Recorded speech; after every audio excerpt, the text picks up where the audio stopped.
নমস্কার বন্ধুরা, স্বস্তিনীর রান্নাঘরে আপনাদের সকলকে স্বাগত। আশা করছি আপনারা সকলেই সুস্থ আছেন। ভিডিওটি শুরুতে দেখে আপনারা বুঝতে পেরে গেছেন আজ আমি পাট শাকের কোনো একটি রেসিপি শেয়ার করব। হ্যাঁ বন্ধুরা, আজ আমি পাট শাকের একটি রেসিপি শেয়ার করব, তবে সম্পূর্ণ ভিন্ন ধরনের পাট শাকের রেসিপি। এই রেসিপিটি গরম ভাতের সঙ্গে খেতে জাস্ট অসাধারণ লাগে। এইভাবে করে যদি আপনারা একবার বানিয়ে খান, পরবর্তীতে ইচ্ছে করবে ঠিক এইভাবে করে বানিয়ে খাওয়ার। তো বন্ধুরা, কেমন করে তৈরি করছি অবশ্যই ভিডিওটি দেখতে থাকুন, আশা করছি ভালো লাগবে। তো বন্ধুরা, দেখতেই পাচ্ছেন আমি এখানে পাট শাক খুব ভালো করে ধুয়ে কেটে নিয়েছি। আর সাধারণত পাট শাক ধুয়েই কাটতে হয়। এদিকে আমি কড়াই বসিয়ে দিয়ে দিলাম পরিমাণ মতো তেল। তেলটাকে খুব ভালো করে গরম করে নেবার পর দিয়ে দিলাম দুটো শুকনো লঙ্কা আর দিয়ে দেবো কালো জিরে। তো ফোড়নটাকে খুব ভালো করে ভেজে নেব যতক্ষণ না পর্যন্ত ফোড়নের একটু গন্ধ বেরোচ্ছে। তো বন্ধুরা, দেখতেই পাচ্ছেন এখানে আমি ফোড়নটাকে ভালো করে আমি ভেজে নিচ্ছি। এরপর আমি দিয়ে দেব কাঁঠালের বীজ। এই কাঁঠালের বীজ আমি 30% মতন সেদ্ধ করে নিয়েছিলাম সামান্য নুন দিয়ে। কাঁঠালের বীজগুলো এবার আমি ভেজে নেব, তার জন্য দিয়ে দেব অল্প পরিমাণ লবণ আর দিয়ে দেব সামান্য পরিমাণ একটু হলুদ দিয়ে ততক্ষণ ভেজে নেব কাঁঠালের বীজগুলোকে যতক্ষণ না পর্যন্ত একটু লাল হয়ে আসছে। তো বন্ধুরা, দেখতেই পাচ্ছেন আমি কাঁঠালের বীজগুলো ভেজে নিচ্ছি।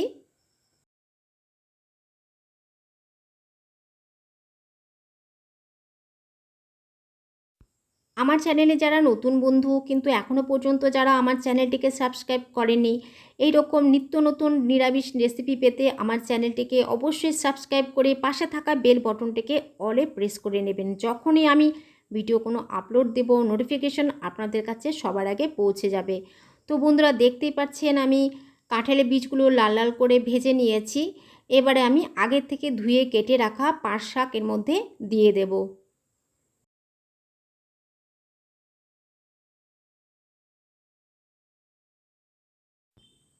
তো বন্ধুরা, দেখতেই পাচ্ছেন পাট শাকগুলো আমার দেওয়া হয়ে গেছে। এবার আমি দিয়ে দেব পরিমাণ মতন লবণ। লবণটা দিয়ে খুব ভালো করে আমি নেড়ে নেব।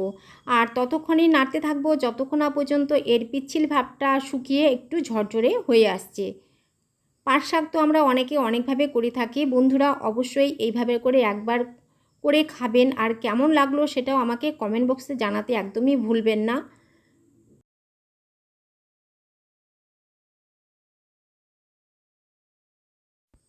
পাট শাকগুলো যতক্ষণ ঝরঝরে হতে থাকে সেই সময়ের মধ্যে একটি মশলা তৈরি করে নেব। তার জন্য নিয়ে নিয়েছি গোটা কয়েক কাঁচা লঙ্কা আর নিয়েছি 1 টেবিল চামচ পোস্ত।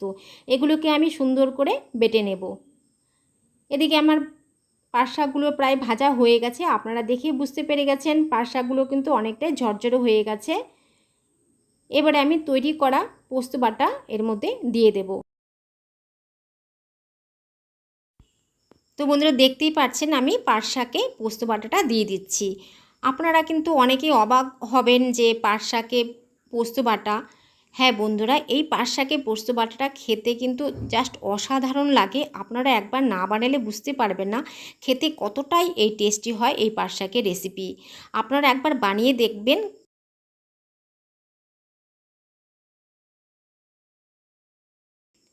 তো পোস্ত বাটাটা দিয়ে আমি বেশ কিছুক্ষণ নেড়ে নেব যতক্ষণ না পর্যন্ত এই পোস্ত বাটার কাঁচা গন্ধটা চলে যাচ্ছে।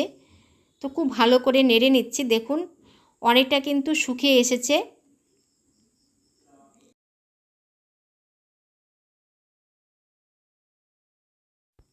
বন্ধুরা, দেখতেই পাচ্ছেন খুব ভালো করে আমি নেড়ে নিয়েছি। এবারে আমি হাফ কাপের মতন জল দিয়ে দিলাম। আর জল দিয়ে দিলাম এই কারণে কাঁঠালের বীজগুলো আমার সেদ্ধ হতে আরও কিছুটা সময় লাগবে, তাই আমি জলটা দিয়ে দিলাম। জলটা দিয়ে আমি ঢেকে দেব না, না ঢেকেই খুব ভালো করে আমি নেড়ে নেড়ে এগুলোকে আমি ভেজে নেব যাতে কাঁঠালের বীজগুলো খুব সুন্দরভাবে সেদ্ধ হয়ে যায়। তো বন্ধুরা, দেখতেই পাচ্ছেন জলটা দেবার পর খুব ভালো করে নেড়ে নিচ্ছি। আর কাঁঠালের বীজগুলো আমার সেদ্ধ হয়েই গেছে। তো আর একটু সময় একটু নেড়ে নিয়ে নামিয়ে নেব। তো বন্ধুরা, কেমন লাগলো আমার আজকের রেসিপি অবশ্যই কিন্তু আমাকে জানাতে ভুলবেন না। তো আবার আসছি পরবর্তী কোনো ভিডিও নিয়ে। আপনারা সকলেই ভালো থাকবেন, সুস্থ থাকবেন।